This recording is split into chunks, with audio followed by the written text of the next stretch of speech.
ပြောဝဲအကြောင်းကလေးတစ်ခုပေါ်သာရုခေါ်ရင်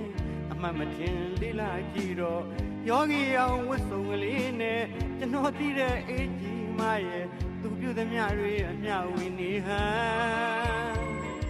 အေးသေးတည်ငြိမ်သူရုပ်ဟန်လေးသာမိတဲ့အေးကြီးမရဲ့သာရုအတန်းတန်း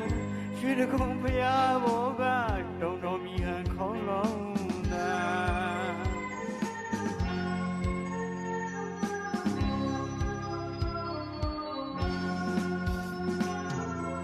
အချိန်ကတော့အေးကြီးမရဲ့သူ့ဘဝသူ့အကြောင်းသူ့ကြိုးသူဖန်အဆမတန်ရုန်းကန်လှူရှားတနာစရာအေးကြီးမ